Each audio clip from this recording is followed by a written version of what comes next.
പൊന്നാനി വലിയ ജാറത്തിൽ അന്ത്യവിശ്രമം കൊള്ളുന്ന കുത്തുബുസ്സമാൻ സയ്യിദ് അബ്ദുറഹ്മാൻ അൽ ഐദ്രൂസിയുടെ 281ാമത് ആണ്ട് നേർച്ച സമാപിച്ചു. മാനവ സൗഹൃദ സദസ്സ് പി നന്ദകുമാർ MLA ഉദ്ഘാടനം ചെയ്തു. രാവിലെ സമൂഹ സിയാറത്തോടെ ആരംഭിച്ച പരിപാടിയിൽ പൊന്നാനി വലിയ ജുമാഅത്ത് പള്ളി മുദരീസ് സയ്യിദ് ഹബീബ് തുറാബ് തങ്ങൾ സക്കാഫി ഗദമുൽ ഖുർആൻ മജ്ലിസിനും ദുആക്കും നേതൃത്വം നൽകി.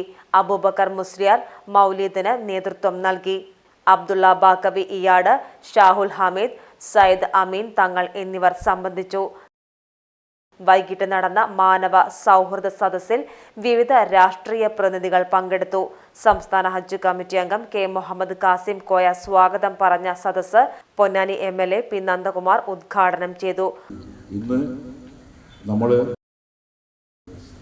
281 ആണ്ട് നടത്തുമ്പോൾ മതനിരപേക്ഷതയിൽ വിശ്വസിക്കുന്ന ആൾക്കാരെ സംബന്ധിച്ചിടത്തോളം ആ മതനിരപേക്ഷ സംരക്ഷിക്കുന്നതിൻ്റെ പോരാട്ടത്തിൽ വിട്ടുവീഴ്ചയില്ലാതെ ചെറുത്തുനിൽപ്പ് സംഘടിപ്പിക്കാൻ കഴിയുന്ന ഒരു സാഹചര്യത്തെ സംബന്ധിച്ചിടത്തോളം ഒരു വെള്ളം ചേർക്കാത്ത രൂപത്തിലേക്ക് അതിൽ ഇടപെടാൻ നമുക്ക് കഴിയണം. നമ്മളെ സംബന്ധിച്ചിടത്തോളം അതിശക്തമായ തോതിൽ അതാണ് ഈ കാലഘട്ടത്തിൽ ഇത്തരം ആൾക്കാരെ അനുസ്മരിക്കുമ്പോഴുള്ളത്. കാരണം അവരിട്ടേച്ചു പോയിട്ടുള്ള നന്മകൾ സംരക്ഷിക്കാൻ കഴിയണമെങ്കിൽ ആ നന്മകളെ പറ്റിയിട്ടുള്ള നമ്മളെ പുകഴ്ത്തൽ മാത്രമല്ല, ആ നന്മകളുടെ പ്രയോഗത്തിൽ കൊണ്ടുവരാൻ അവരൊക്കെ കാണിച്ചു തന്ന ആ നന്മകളെ പ്രയോഗത്തിൽ കൊണ്ടുവരാനുള്ള ഇടപെടലുകൾക്ക് നമുക്ക് കഴിയണം.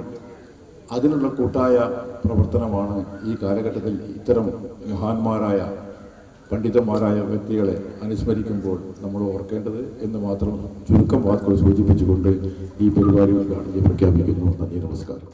വഖഫ് ബോർഡ് ചെയർമാൻ അഡ്വക്കേറ്റ് MK സക്കീറിനെ ചടങ്ങിൽ മൊമന്റോ നൽകി ആദരിച്ചു.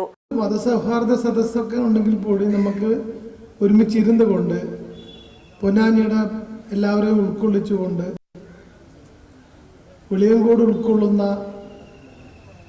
സൈനുദ്ദീൻ മഖ്ദൂമിൻ്റെ ചരിത്ര പാരമ്പര്യമുള്ള ആ പ്രദേശം മുതൽ ഈ സ്ഥലം ഉൾക്കൊള്ളുന്ന ഭാഗം ഉൾപ്പെടെ വലിയ രൂപത്തിലുള്ള ഒരു ചരിത്രപരമായ ചില സൃഷ്ടികൾ നമ്മൾ സൃഷ്ടിക്കുന്നതിന് വേണ്ടി പുറപ്പെടേണ്ടതിരിക്കുന്നു. അപ്പോൾ ഈ വീടൊക്കെ തന്നെ നമുക്ക് ആ രൂപത്തിൽ ഒരു മ്യൂസിയം പോലെ നമുക്ക് ലഭിക്കുകയാണെങ്കിൽ ഒരുപക്ഷെ അറക്കൽ മ്യൂസിയത്തിനെക്കാട്ടി മെച്ചപ്പെട്ട രൂപത്തിലുള്ള വലിയ മ്യൂസിയമായി നമുക്കിത് കൊടുക്കാൻ കഴിയും. അപ്പോൾ ആ രൂപത്തിൽ ഇത് നഷ്ടപ്പെടാതെ നമുക്ക് എങ്ങനെ സംരക്ഷിക്കാൻ കഴിയുമെന്ന രൂപത്തിൽ നമ്മൾ തീരുമാനം എടുക്കേണ്ടതുണ്ട്. അപ്പോൾ ഈ സദസ്സ് ഈ ഏറ്റവും വലിയ ചരിത്ര സൗധത്തെ എങ്ങനെ സംരക്ഷിക്കാൻ കഴിയുമെന്ന തീരുമാനമെടുക്കുന്ന രൂപത്തിലേക്ക് പോകണമെന്ന അഭ്യർത്ഥനയോട് കൂടി ഇങ്ങനെ സൗഹാർദ്ദ സമ്മേളനത്തിൽ പങ്കെടുക്കാൻ ക്ഷണിച്ചുള്ള നന്ദി രേഖപ്പെടുത്തി. Ajith Koladi, advocate AM Rohit, ഇംബിച്ചുകോയ Thangal, advocate Kaleemuddin എന്നിവർ പങ്കെടുത്ത് സംസാരിച്ചു. സാമൂതിരി രാജാവിൻ്റെ പാരമ്പര്യം എടുത്തൊക്കെ സാമൂതിരിപ്പാട് കാലഘട്ടത്തിനനുസരിച്ചുള്ള സാമൂതിരിപ്പാട്, സൈനുദ്ദീൻ മഖ്ദൂം, ചെറിയ മഖ്ദൂം, അങ്ങനെ മഖ്ദൂമികൾ, കുഞ്ഞമ്മ മഖ്ദൂം, അങ്ങനെ ഒരുപാട് മഖ്ദൂമികളുള്ള ഈ സറഫത്ത് ഭൂമിയിൽ ബഹുമാനപ്പെട്ട കുത്തുബുസ്സമാൻ തങ്ങൾ ഇവിടെ വന്നു, ഇവിടെ സ്വീകരിച്ചു. യമനിൽ നിന്ന് നേരെ യാത്ര ചെയ്ത് കോഴിക്കോട് എത്തി.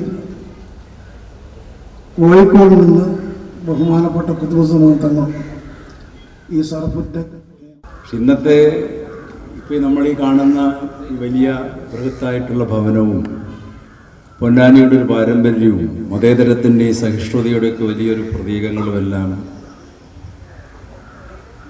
ഓർമ്മകളായിട്ട് നിലനിൽക്കാൻ പാടില്ല.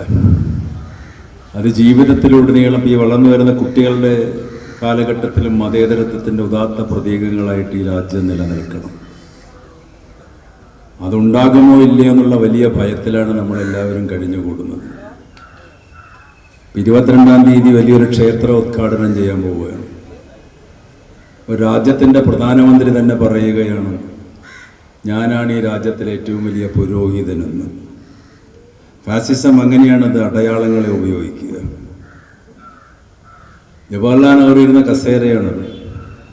ജവഹർലാൽ നെഹ്റുവിന് ഗുരുവായൂരമ്പലവും സിഖുകാരുടെ ഗോൾഡൻ ക്ഷേത്രമൊക്കെ സന്ദർശിക്കാൻ ക്ഷണിച്ചപ്പോൾ നെഹ്റു പറഞ്ഞു, ഞാനൊരു മതേതര രാഷ്ട്രത്തിൻ്റെ പ്രധാനമന്ത്രിയാണ്, ഒരു മതത്തിൻ്റെ ദേവാലയങ്ങളിലേക്ക് ഞാനില്ല.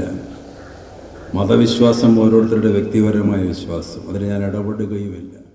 ഒരു തരത്തിലുള്ള വർഗീയതയും ഈ മണ്ണിൽ പ്രവേശിക്കാതെ നിന്നൊരു സ്ഥലം കൂടിയാണ് പൊന്നാനി. തീർച്ചയായും ഇത്തരമൊരു ചരിത്ര ഭൂമിയിൽ നിന്നുകൊണ്ട് നമ്മൾ സംസാരിക്കുമ്പോൾ വരാൻ പോകുന്ന ഇന്ത്യയിൽ അല്ലെങ്കിൽ വരാൻ പോകുന്ന വർത്തമാന കാലഘട്ടത്തിലൊക്കെ നമ്മൾ ഏറ്റെടുക്കേണ്ട ഏറ്റവും പ്രധാനപ്പെട്ട ഒരു മുദ്രാവാക്യം എന്ന് പറയുന്നത് ഒരുമിച്ച് നിൽക്കുക എന്നാണ്.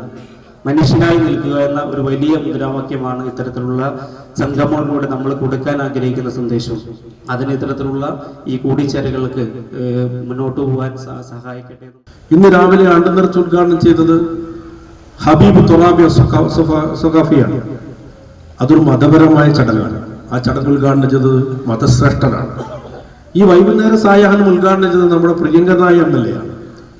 ഈ ഒരു മാതൃകയല്ല നിർഭാഗ്യവശാൽ ഇന്ന് ഇന്ത്യ പിന്തുടർന്നുകൊണ്ടിരിക്കുന്നത്.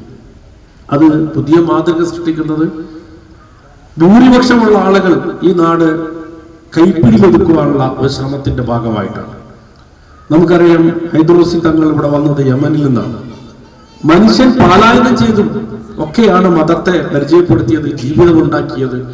എന്നാൽ അതല്ല, ഞങ്ങളാണ് ശ്രേഷ്ഠർ എന്ന് പറയുന്ന കുറച്ച് ആളുകളുടെ ആധിപത്യത്തിലേക്ക് നമ്മുടെ നാട് പതുക്കെ നീങ്ങിപ്പോകുന്നു എന്നുള്ളതാണ് ഞങ്ങളൊക്കെ പോലുള്ള എല്ലാവരെയും കൂട്ടിച്ചേർത്തുകൊണ്ട് ഒരു ബഹുസ്വരതയുടെ ലോകം സൃഷ്ടിക്കണമെന്ന് ആഗ്രഹിക്കുന്നവരുടെ മുമ്പിലുള്ളത്. MP മുത്തുക്കോയ തങ്ങൾ പ്രാർത്ഥന നിർവഹിച്ചു. EK സിദ്ദിഖ് നന്ദിയും പറഞ്ഞു. സ്വപ്നയാത്രകൾ സാധ്യമാക്കൂ റോളക്സ് ഇന്റർനാഷണൽ ട്രാവൽ ആൻഡ് ടൂർസിനൊപ്പം. നിങ്ങളുടെ യാത്രാവേളകൾ കൂടുതൽ ആനന്ദകരമാക്കാൻ ആകർഷകമായ ഇന്റർനാഷണൽ ആൻഡ് ഡൊമസ്റ്റിക് ടൂർ പാക്കേജുകൾ. Rolex international travel and tours, opposite Amana mall, Thrissur road, Edappal.